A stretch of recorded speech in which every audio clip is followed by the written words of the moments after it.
Hello everyone, welcome back on my YouTube channel.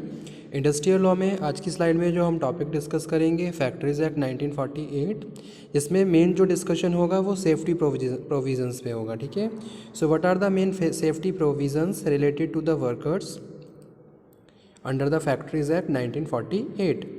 So let's cover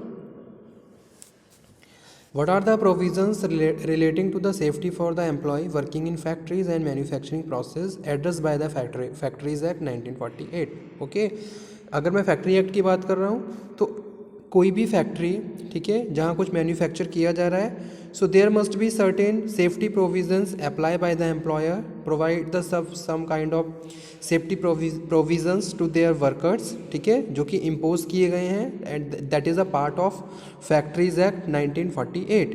तो कौन कौन से ये सेफ्टी प्रोविजंस हैं, let's cover. The Factories Act 1948 also provides provisions relating to the safety measures for the workers employed herein.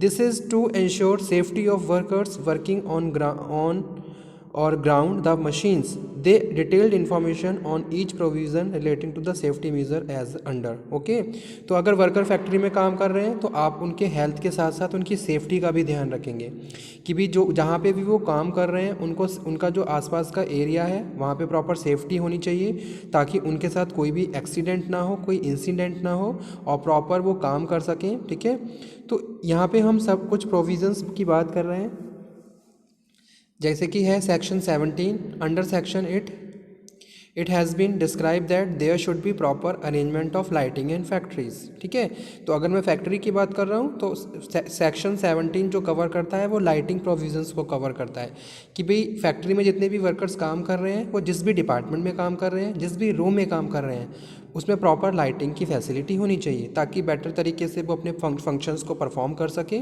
ठीक है, so there should be proper arrangement of light in factories in every part of the factory where workers are working और passing also. ठीक है, जहाँ पे वो काम कर रहे हैं, plus passing area must be full of lights. ऐसा नहीं है कि वहाँ पे अंधेरा हो, ठीक है, या लाइट ना हो। So passing should be well equipped with lighting arrangement either by natural sources or artificial sources। ठीक है, तो section 17 is covered by the lighting process. There must be proper lighting arrangement in factory. After that, next one is section 21। Section 21 relating to the safety measure and this include fencing of machinery, कि भाई आपकी factory, अगर कोई भी factory जहाँ कुछ manufacture किया जा रहा है और उसमें जितनी भी मशीन्स लगी हुई हैं, that machines must be fence. Machines proper cover होनी चाहिए ताकि बेटर तरीके से वर्कर्स वहाँ पे काम कर सकें। Is necessary that any moving part of the machinery or machinery that is dangerous in kind should be properly fenced। ठीक है, कोई डेंजर मशीन है, कोई बड़ी मशीन इंस्टॉल की गई है तो उसको प्रॉपर आपको जाल से कवर करना है ताकि कोई भी वर्कर के साथ कोई भी इंसिडेंट ना हो। जनरली बहुत सारे केसेस ऐसे देखे गए थे कि वर्कर्स के साथ बहुत सारी प्रॉब्लम्स हो रही थी, जैसे कि कभी उनके कोई फिंगर में कट लग गया या कोई बॉडी का कोई पार्ट मशीन्स में आ गया। ठीक है, तो इस तरीके के इंसिडेंट बहुत हुए जिससे वर्कर्स को नुकसान हुआ। ठीक है, और उनका जो अर्निंग कैपेसिटी है, डिसेबलमेंट की अगर हम बात करें तो वो कंडीशन आ गई उनकी, कभी कभी पार्शियल डिसेबलमेंट हुआ, कभी टोटली डिसेबलमेंट हुआ। तो इस तरीके की प्रैक्टिसेस को रोकने के लिए फैक्ट्री एक्ट में प्रोविजंस बनाए गए जिसमें फेंसिंग भी रिक्वायर्ड है। ठीक है, कि भाई आप फैक्ट्री चला रहे हो, मैन्युफैक्चर कर रहे हो और a number of machine installs हैं तो वो उनमें प्रॉपर फेंसिंग होनी चाहिए, वो कवर होनी चाहिए। After that next one is section 23। This section prescribe the employment of young person, dangerous machinery is not allowed. ठीक है, तो इसमें ये बताया गया है अगर आपकी फैक्ट्री में यंग पर्सन काम कर रहे हैं, यंग पर्सन मैंने ऑलरेडी डिफाइन कर दिया है इन डेफिनेशंस ऑफ फैक्ट्री एक्ट। ठीक है, तो अगर यंग पर्सन्स काम कर रहे हैं तो आप उनको डेंजरस मशीन्स पे काम करने के लिए परमिट नहीं करेंगे। In case where he been fully instructed in usages of machinery and working under the supervision he might be allowed to work it. ठीक है, तो प्रॉपर सुपरविजन, किसी के सुपरविजन में if there must be supervisor if they are working and proper instruction must be given to them, तभी आप उनसे काम करवा सकते हैं। ठीक है, नेक्स्ट वन है Section 24. This section provide provision for the striking gear and device for the cutting of power and case of emergency. ठीक है, किस तरीके से मशीन्स को रन करना है, पावर कट किस तरीके से करना है, ये इंस्ट्रक्शन और इसकी ट्रेनिंग भी आपको अपने वर्कर्स को प्रॉपर देनी है। तो सेक्शन 24 डिफाइन करता है, this section provide provision for striking gear and device for cutting of power in case of emergency. अगर कोई एमरजेंसी है, पावर कट किस तरीके से करना है। Every factory should have special devices for cutting of power in emergencies from running machinery. Suitable striking gear appliances should be provided and maintained for moving belts.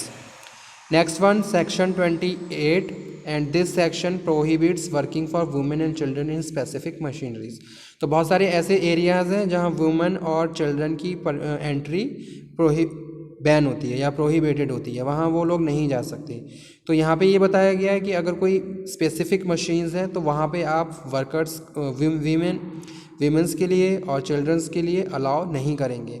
As per this section women and children should be not be appointed for any part of factory working on cotton pressing. Section 32. In this section, it has been specified that all floors, stairs, passes and gangways should be properly constructed and maintained so that there are no chances or slip or fall. ठीक है, जितने भी floors बने हुए हैं, जितने भी stairs बने हुए हैं और जो पासेस वे हैं, ये प्रॉपर कंस्ट्रक्टेड होने चाहिए और इनका रास्ता हमेशा खुला रहना चाहिए। जनरली आपने देखा होगा, अगर आपने किसी फैक्ट्री को विज़िट किया होगा तो आपको येलो लाइन दिखेगी। ठीक है, फैक्ट्री में क्या होती है, येलो लाइन बिछी हुई होती है, येलो लाइन से एरिया स्पेसिफाई किया हो जाता है। ठीक है, तो जो येलो लाइन का एरिया होता है वो पासेज एरिया होता है। येलो लाइन का एरिया कभी ब्लॉक नहीं होना चाहिए। ठीक है, वहाँ पे कोई भी ऐसा सब्सटेंस या कोई भी आर्टिकल आपको नहीं रखना है। येलो लाइन का एरिया हमेशा क्लियर होना चाहिए ताकि वर्कर्स ईजिली पास कर सकें और बेटर तरीके से मूव कर सकें। ठीक है, तो ये भी डिफ़ाइन किया गया है सेक्शन 32 में। फ्लोर्स प्रॉपर होने चाहिए, स्टेयर्स प्रॉपर मेंटेन होने चाहिए, पासेस प्रॉपर होने चाहिए, गैंगवेज। ठीक है, ताकि ईज़िली से वर्कर्स पास कर सकें और कोई भी स्लीपिंग का या फिर इंसिडेंट का वहाँ पे चांस ना हो। Section 34, next one, this section specify that no person in any factory shall be employed to lift, carry or move any load so heavy. ठीक है, फैक्ट्री में आपने जनरली देखा होगा मशीन लिफ्ट लगी होती हैं, तो उसकी भी एक प्रिस्क्राइब एक कंडीशन होती है, उसमें भी कुछ लिमिट होती है कि भी आप एक बार में लिमिट में इतनी लोडिंग कर सकते हो, इतना हैवी सामान लेके जा सकते हो। ठीक है, सो हैवी माइट कॉज इन इंजरी। तो ज़्यादा से ज़्यादा अगर आप उस पर वेट रखोगे तो हो सकता है एक्सीडेंट के चांसेस हो। लिमिट से ऊपर अगर आप उसको फिल कर दोगे तो वहाँ पे एक्सीडेंट के चांसेस ज़्यादा रहते हैं। तो ये प्रॉपर वहाँ पे ट्रेनिंग दी जाती है वर्कर्स को और प्रॉपर इंस्ट्रक्शंस और इंस्ट्रक्शन बोर्ड भी डिस्प्ले किए जाते हैं। स्टेट गवर्नमेंट में specify maximum amount of weight to be carried by workers. Section 35. This section provides specification regarding safety and protection of eye of workers. ठीक है, जैसे कि आपने जनरली देखा होगा फैक्ट्री में बहुत सारे केमिकल्स भी यूज़ होते हैं।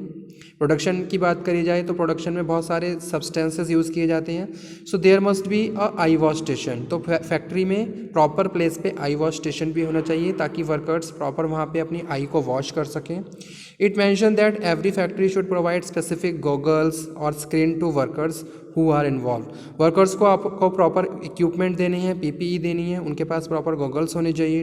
ठीक है, अगर वो इस तरीके की किसी मैन्युफैक्चरिंग प्रोसेस में इन्वॉल्व हो रहे हैं। ठीक है, ताकि उनकी आइज़ को कोई इंजरी ना हो। नेक्स्ट वन है section 36। As per this section it is provided that no worker shall be forced to enter any chamber.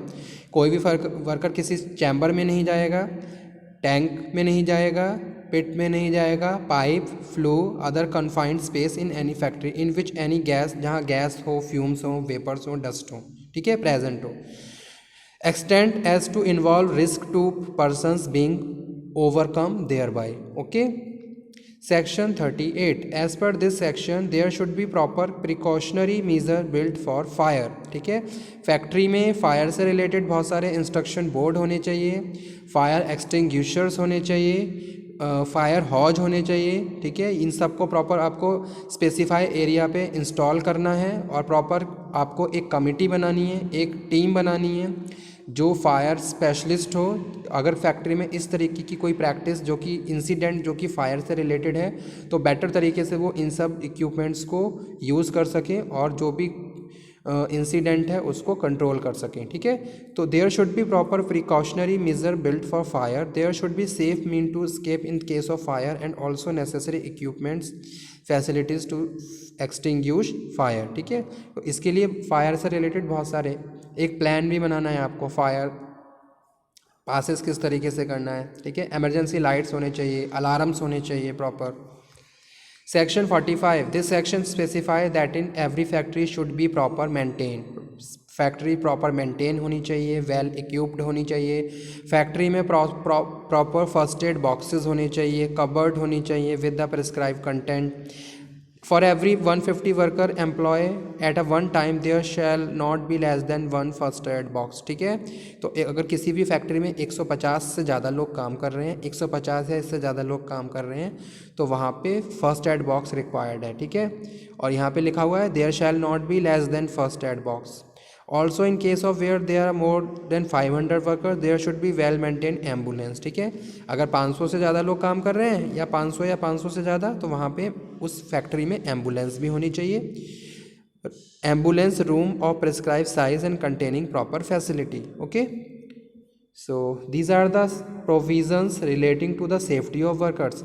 तो फैक्ट्री एक्ट में ये बताया गया है कि अगर आप फैक्ट्री में वर्कर्स को हायर कर रहे हो और उनको किसी मैन्युफैक्चरिंग प्रोसेस में इन्वॉल्व कर रहे हो, so you must be provide this kind of safety measures to your workers, ठीक है, ताकि उनकी सेफ्टी के साथ वो काम करें और उनके साथ कोई भी ऐसा इंसिडेंट ना हो जो उनको पार्शियली या फुल डिसेबलमेंट बना दे, ठीक है। तो फैक्ट्री चीफ इंस्पेक्टर इंश्योर वो टाइम टू टाइम जाके विजिट करता है, इन्वेस्टिगेशन करता है कि भी जितने भी ये प्रोविज़न्स बनाए गए हैं ये प्रॉपरली आपकी फैक्ट्री में फॉलो किए जा रहे हैं या नहीं किए जा रहे हैं, ठीक है। तो सारे ही प्रोविज़न्स रिलेटेड टू सेफ्टी हैं और इम्पॉर्टेंट हैं, ठीक है। चाहे फेंसिंग की बात की जाए, मशीन्स की बात की जाए, या फिर इंस्ट्रक्शन की बात की जाए, पावर कट की बात की जाए, प्रॉपर बिल्डिंग प्रॉपर मेंटेन होनी चाहिए, वेल स्ट्रक्चर्ड होनी चाहिए। So these elements are very important. So today's slide is based on safety measures of the workers. I hope you will understand.